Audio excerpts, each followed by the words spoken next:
प्रात काल उठ के रघुनाथा, प्रात काल उठ के रघुनाथा, प्रात काल उठ के रघुनाथा, प्रात काल उठ के रघुनाथा।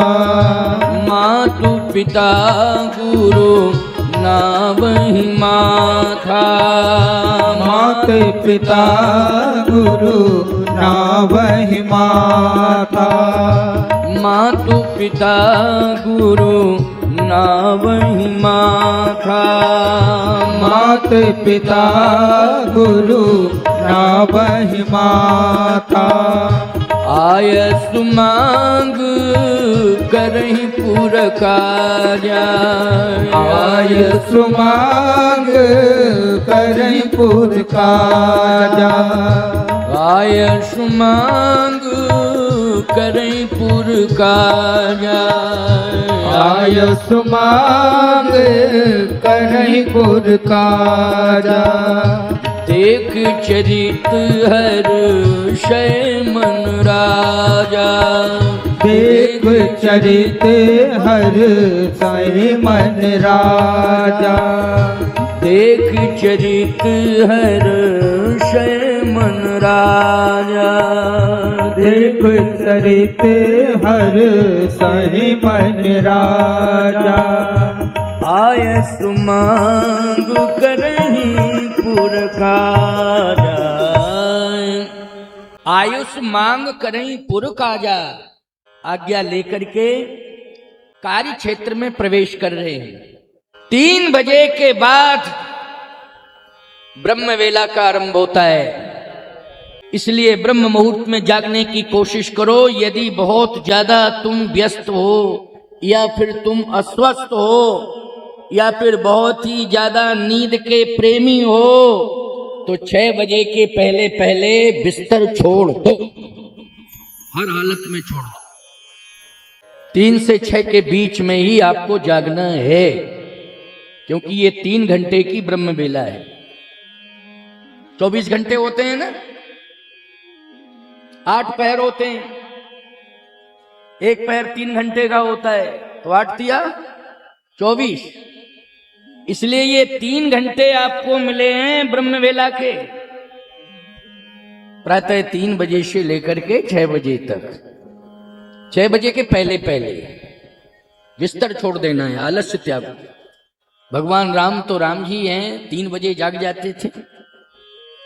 अच्छा, आपको सही बतावें, महाराज दशरथ और माता कौशल्या, माता केकई, माता सुमित्रा, ये भी तो ब्रह्म वेला में ही जागते हैं। इनका भी समय पछले पहर भूप नित जागा, पछले पहर भूप नित जागा, ये ब्रह्म मुहूर्त में जागते हैं। तुम लोगों को भी चाहिए, जो माँ बाप बन गए हैं, बच्चों के पहले जागो। एक बार व्यंग भी है और तुम्हें चेतावनी भी है, व्यंग भी है, दोनों बातें।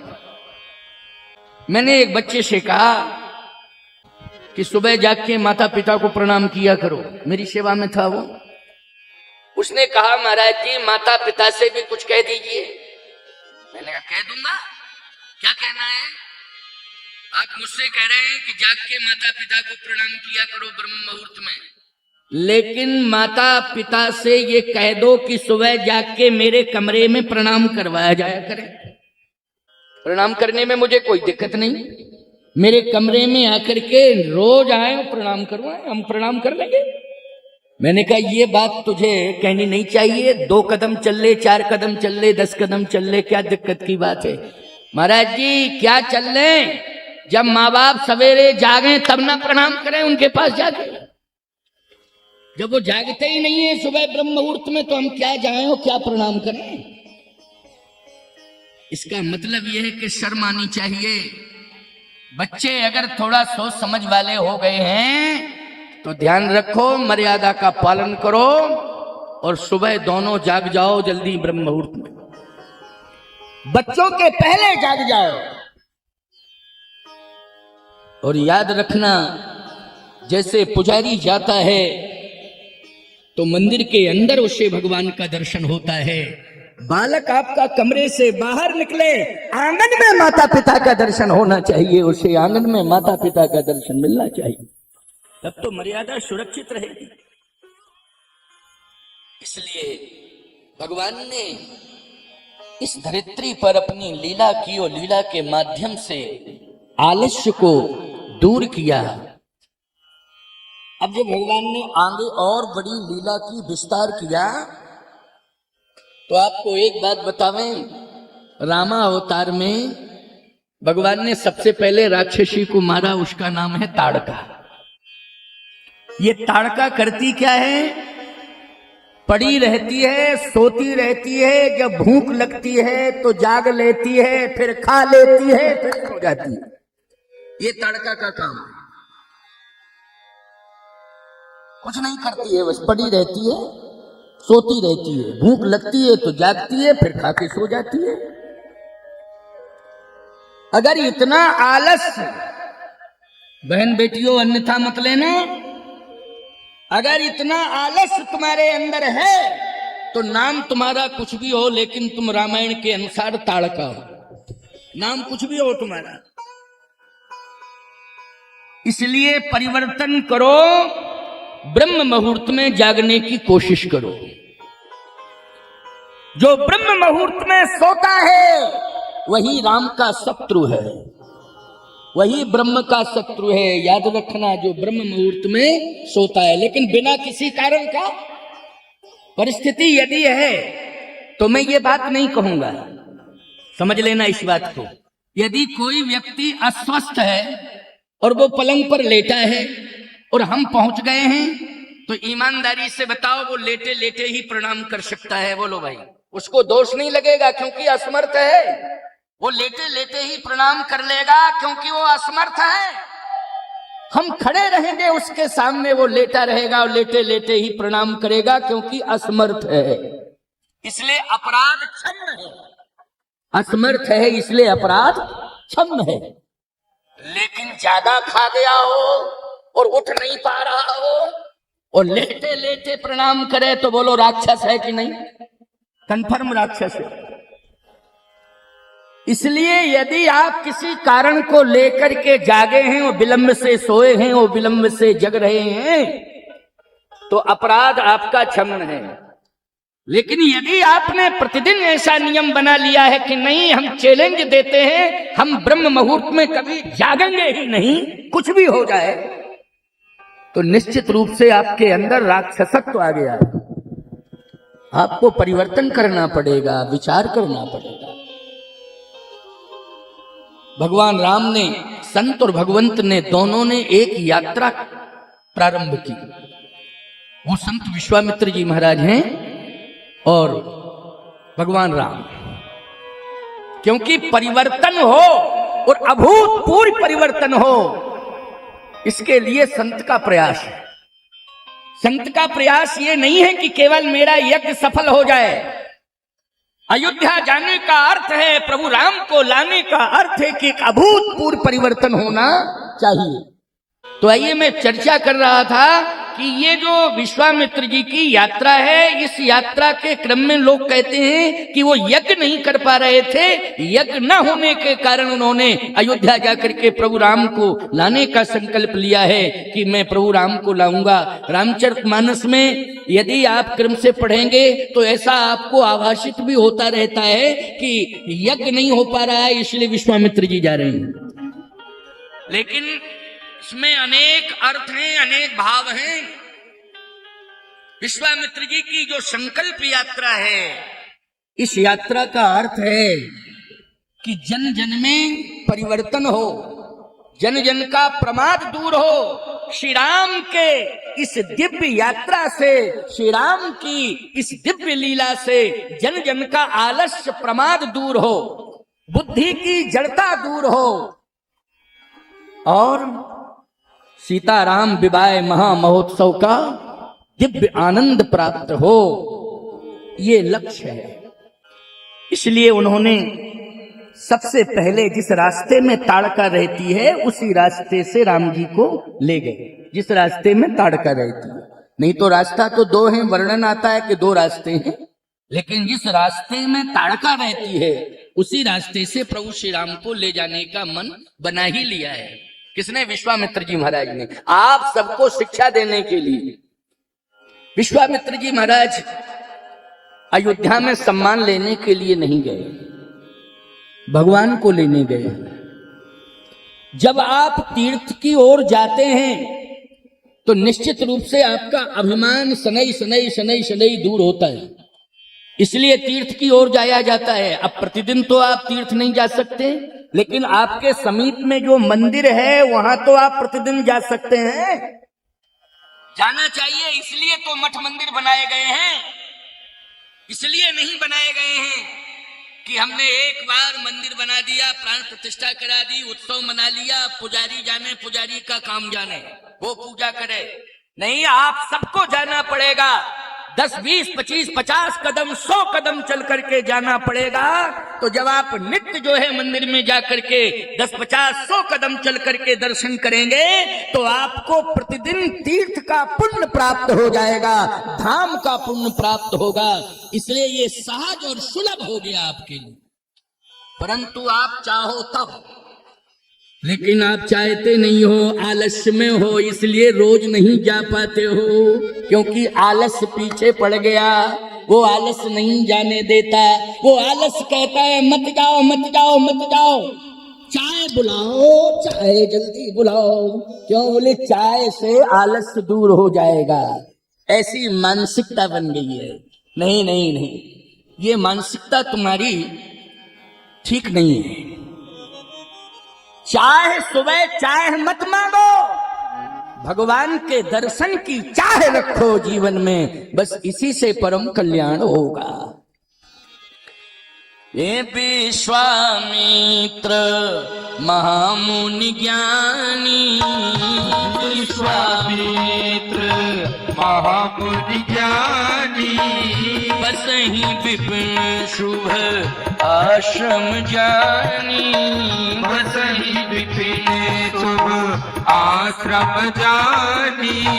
तब मुनिवर मन कीन विचारा, तब मुनिवर मन कीन विचारा, प्रभु अवतरे हरण मही भारा, प्रभु अवतरे हो हरै मन भारा, प्रभु अवतरे हरण मही भारा, प्रभु अवतरे हो हरण मही भारा। यही मिश देखो पद जाई, यही से देखो पद जाई, यही से देखो पद जाई, यही से देखो पद जाई। कर बिनती आनो दो भाई, कर बिनती आनो दो भाई, कर बिनती आनो दो भाई, कर बिनती आनो दो भाई, कर बिनती आनो दो भाई। मुनिया गमन सुना जब राजा, मुनिया गमन सुना जब राजा, मिलन गयौले विप्र समाजा, मिलन गयौले विप्र समाजा। दशरथ जी महाराज ने सुना कि हमारे राज्य में संत का प्रवेश हुआ है, तो वैदिक ब्राह्मणों से कहा कि महाराज चलें। जितने मंत्री सहयोगी थे वो सब चल दिए, यानी राज्य वैभव के साथ सम्मान करना। सीधी सी बात यह है कि राजा अपने मंत्रियों के सहित यदि किसी संत को प्रणाम कर रहा है तो उसने अपने राज्य का वैभव संत के चरणों में समर्पित कर दिया है, इसका यही अर्थ होता है। मतलब संत आगमन पर अभिमान नहीं रहा, अभिमान तो है ही नहीं, किंचित मात्र नहीं है, लेकिन फिर भी संत आ जावे और संत इंतजार करें कि राजा साहब का प्रोटोकॉल, उसके अंदर हमें प्रवेश कब मिलेगा। प्रोटोकॉल क्यों स्वामी जी? प्रोटोकॉल मंत्रियों के पास निमंत्रण जाता है तो वो प्रोटोकॉल रहता है उनका। आपको एक बात बताएं, लोग कहते हैं कि भगवान श्री राम ने इतने वर्षों का वनवास क्यों चाहा। कैकेयी जी ने जो किया है प्रभु राम की इच्छा से किया, इतने वर्षों का क्यों प्रेरणा दे करके वनवास लिया। थोड़ा सा ले लेते, कोई दिक्कत की बात नहीं, 14 साल बहुत होते हैं। बात यह है, राजा के यहां भगवान का अवतरण हुआ, राजकुमार बन गए, सारा राज्य, प्रासाद, वैभव सबका उत्तराधिकारिता प्राप्त हो गया प्रभु राम को। क्योंकि बड़े हुए हैं ना राजकुमारों में, भाइयों में बड़े हैं, तो बोलो उत्तराधिकारी कौन घोषित हो गए हैं? भगवान हो गए। वो तो निश्चित है कि राजा के यहाँ जो बड़ा बेटा होगा वो अपने आप अभी भले ही घोषणा न की हो, लेकिन बन गया कि नहीं, सबकी मन मानसिकता में आ गया कि ये उत्तराधिकारी है। सारा वैभव राजकुमार कौशल्या नंदन, दशरथ नंदन, यह कहकर के लोग पुकारने लगे। भगवान ने कहा कि राजा के यहाँ प्रोटोकॉल, राजा के लिए प्रोटोकॉल और राजकुमारों के लिए भी प्रोटोकॉल और राजा के पूरे खानदान के लिए प्रोटोकॉल। बोलो भाई, कोई नेता शपथ दिल्ली में लेता है, लेकिन जहां उसका परिवार होता है पुलिस वहां तुरंत पहुंच जाती है सुरक्षा में। बोलो कोई अपहरण ना कर ले जावे, कोई घटना ना घटा दे, लेने के देने पड़ जाएंगे। तुरंत सुरक्षा की दृष्टि से पुलिस उसके घर के पास पहुंच जाती है, चारों तरफ घर घेर लेती है। प्रोटोकॉल। फिर उससे मिलना तो मुश्किल है, उसके परिवार खानदान से मिलना भी मुश्किल है। भगवान ने कहा ये गड़बड़ है, मेरे लिए गड़बड़ है। इसलिए गड़बड़ है क्योंकि हमारे भक्त हमसे मिलना चाहेंगे और सबसे प्यारे लाडले प्यारे हमारे संत हैं, वो हमसे मिलना चाहेंगे, लेकिन ये प्रोटोकॉल ठीक से मिलने नहीं देगा अयोध्या में। इसलिए 14 साल का वनवास मांगना है, ज्यादा से ज्यादा दिन वन में कटें, जल्दी राक्षस मर जाएंगे, कुछ महीने कुछ साल के अंदर ही मरेंगे, लेकिन ज्यादा से ज्यादा संतों से और भक्तों से बिना प्रोटोकॉल और बिना प्रभाव के हम चित्रकूट में मिलेंगे। यहाँ कोई चार दीवारी नहीं होगी, कभी भी किसी भी समय कोई कहीं से प्रवेश कर जाए, हम स्वतंत्र रूप से सबसे मिलेंगे। बोलो ये सोच किसकी है? प्रभु राम की सोच। बोलो है कि नहीं? इसलिए सावधानी से सुनो मेरी बात को। ये तो धार्मिक राज्य है कि विश्वामित्र जी महाराज गए और मंत्रियों के सहित महाराज ने अपने सोने का मुकुट उनके चरणों में रख दिया। इसका मतलब समर्पण है।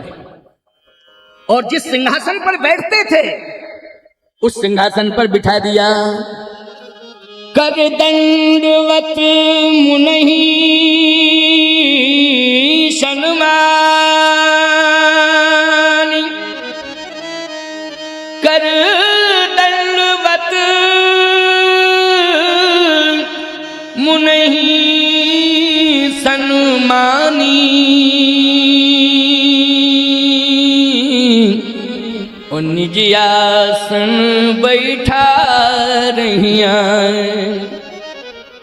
निज आसन सिंहासन पर छोड़ दिया सिंहासन। अच्छा बोलो ये निराभिमानता है कि नहीं?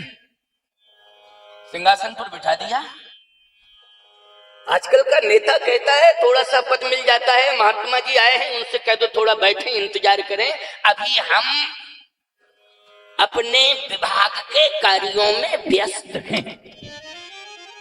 विभाग के कार्यों में व्यस्त हैं कि भाग खराब करने में व्यस्त हो?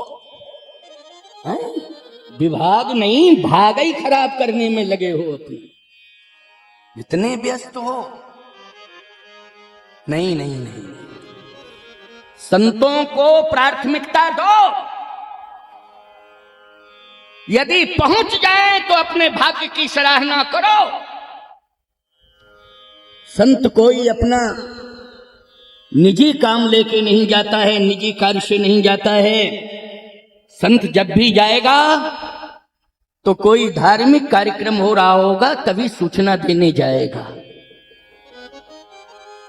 या उसका कोई प्रतिनिधि जाएगा। उस निमंत्रण को ही समझ लेना चाहिए कि यही महापुरुष की पत्रिका आ गई है, तो ये महापुरुष का आशीर्वाद आ गया है, उसे माथे से लगाना चाहिए और उपस्थिति दर्ज कराना चाहिए बिना किसी प्रोटोकॉल। और यदि नहीं कर रहे हो तो याद रखना ये देश के लिए अच्छा नहीं है और व्यक्तिगत नेतृत्व देने वाले के लिए भी अच्छा नहीं है। मैं किसी का नाम नहीं लेता हूं, ना किसी पार्टी का नाम लेता हूं, ना व्यक्तिगत किसी का नाम लेता हूं, लेकिन चेतावनी दे देता हूं। जैसे कबीर बाबा नाम नहीं लेते थे, लेकिन जब लोग पूछते थे महाराज संसार में क्या हो रहा है, लगता है कि कोई अब सत्य रह ही नहीं गया, किसी में सत्य नहीं रह गया, धर्म किसी के जीवन में नहीं रह गया महाराज, हमें तो ऐसा लग रहा है। तो कबीर बाबा किसी का नाम नहीं लेते थे। यही हाल सूरदास जी महाराज का था, यही कबीरदास जी महाराज का हाल था, यही तुलसीदास जी महाराज का हाल था। तो याद रखना, तुरंत ही बोल पड़े कौन कबीर, सब जग अंधा मैं कहीं समझा, हे सब जग अंधा मैं कहीं समझाऊं। बगल में सूरदास जी बोले कूपई भांग पदी। संत है वो तो अपनी अपनी मस्ती में कूपई भांग पदी। कबीर कह रहे सब अंधे हैं, सूरदास जी बोले कुएं में भांग गिर गई है, उसी का पानी सब पी रहे हैं, इसलिए सब नशे में हो गए। सब नशे में हो गए क्योंकि कुएं में भांग पड़ी है, उसी कुएं का पानी सब पी रहे हैं। अब बताओ भाई किसको होश में लाए, सबई बेहोश। संतों की वाणी अटपटी है, लेकिन अयोध्या राज्य के राजा से शिक्षा लो। ये है दशरथ। और दशमुख ने क्या किया था, दशमुख ने महात्माओं को पकड़ के कारागार में डाल दिया और महात्माओं को दंडित किया। ये दशमुख है। और दशरथ ने अपना स्वर्ण मुकुट, राज मुकुट विश्वामित्र जी के चरणों में रख दिया।